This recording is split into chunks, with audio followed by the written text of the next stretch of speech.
오늘의 말씀 사사기 10장 1절에서 9절 말씀입니다.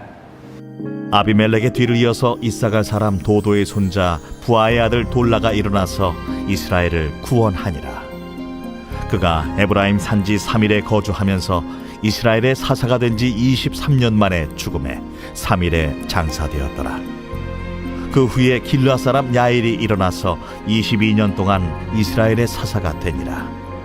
그에게 아들 30명이 있어 어린 낙이 30을 탔고 성읍 30을 가졌는데 그 성읍들은 길르앗 땅에 있고 오늘까지 하본 야일이라 부르더라.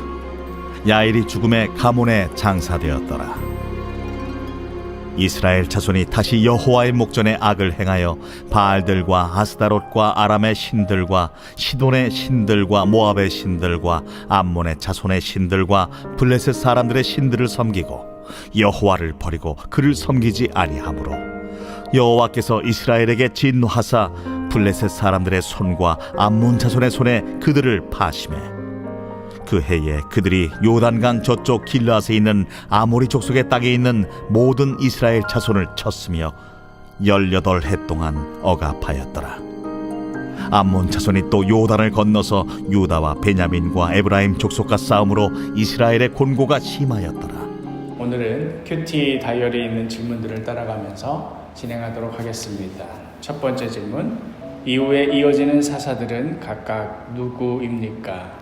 1절과 3절을 보니 1절에 아비멜렉의 뒤를 이어서 이사갈 사람 도도의 손자 부하의 아들 돌라가 일어나서 이스라엘을 구원하니라. 또 3절에 그 후에 길르앗 사람 야일이 일어나서 22년 동안 이스라엘의 사사가 되니라.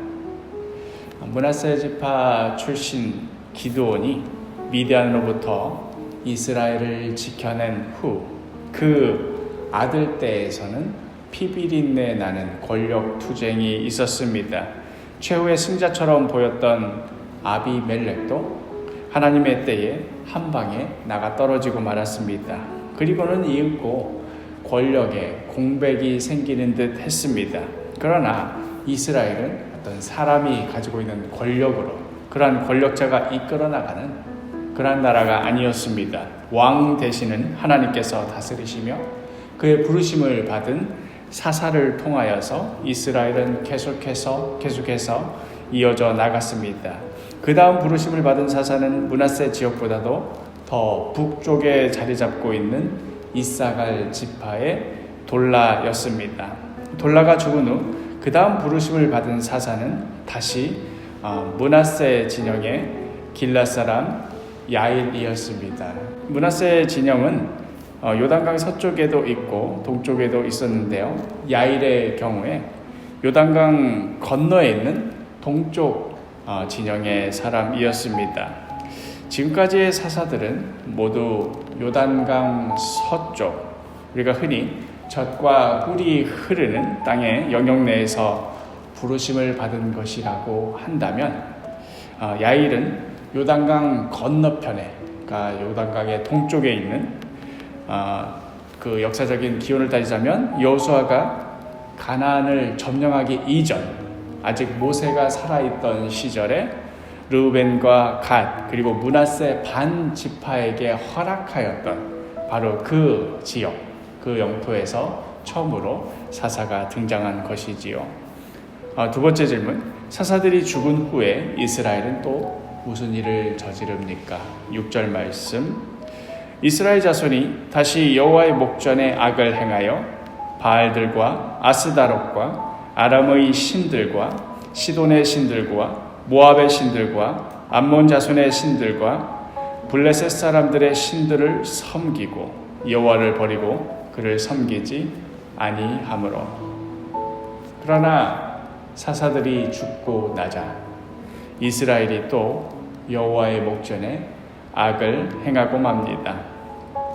바알과 아스다롯과 아람, 시돈, 모압, 암몬, 블레셋 사람들의 신들까지 정말 편식하지 않고 다양하게 고루고루 우상을 섬겼습니다. 하나님을 떠난 우리 인간의 모습이 이렇습니다.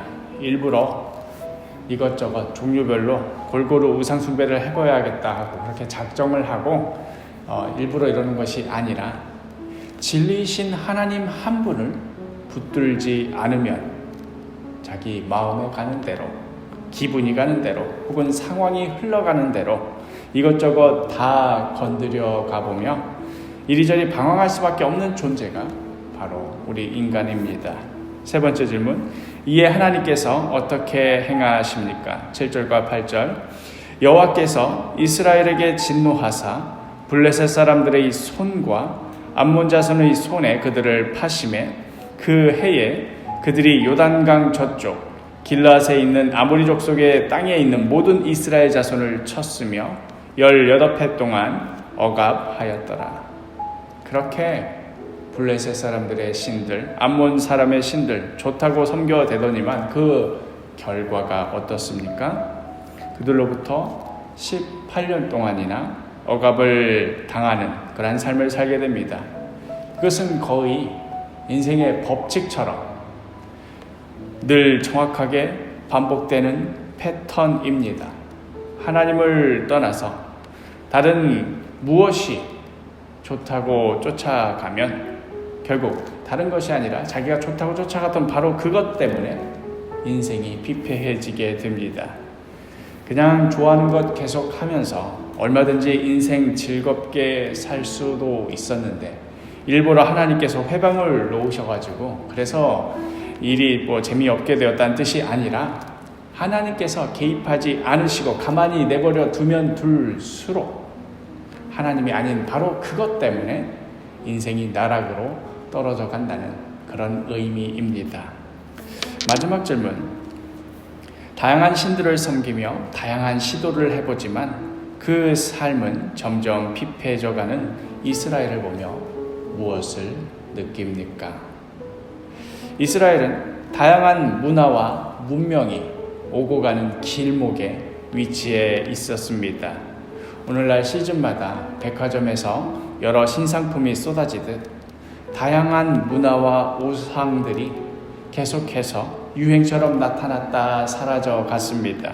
그러한 땅 한가운데서 이들이 살아남을 수 있는 유일한 길은 오직 하나님 한 분만을 굳게 붙드는 것이었습니다. 그러나 안타깝게도 그때마다 이스라엘은 쉽게 마음을 빼앗기곤 했습니다. 화려한 삶과 안정된 미래를 약속할 것만 같았던 우상들은 그러나 이스라엘의 삶을 결코 나아지게 하지 못하였습니다. 오히려 우상을 숭배하는 일로 인해서 삶은 더욱 피폐해져 갔고 감내해야 되는 고통은 더욱 가중되었습니다. 그때마다 모든 삶의 정황들이 가리키는 방향은 분명했습니다. 하나님을 떠난 인생이 이와 같다. 이제라도 돌이켜 하나님께로 돌아가거라. 그 옛날 이스라엘의 역사뿐만이겠습니까? 오늘날을 살아가는 우리들 역시도 마찬가지 아니겠습니까? 내 삶이 너무 복잡해진 것 같을 때, 까닭 없이 분주하고 목표를 상실하고 방황하는 것 같을 때 우리가 어쩌다가 여기까지 오게 되었나 한번 되돌아봅시다. 혹시 하나님이 아닌 것들로 내 인생을 멋지게 치장해 보려다가 여기까지 온 것은 아닐까? 남들도 뭔가 한다고 하길래 나도 같이 한번 해볼까 하고 그렇게 시작했는데 그만 그러한 과정에서 하나님을 붙드는 것을 잊어버린 것은, 놓쳐버린 것은 아닐까? 오늘 하루 나 자신의 삶을 진지하게 되돌아보고 오직 한 분 하나님만을 붙들며 하나님만 바라보며 하나님만 의지하며 살아가리라 다시 한번 굳게 결단하는 그러한 복된 하루가 되기를 간절히 축복합니다.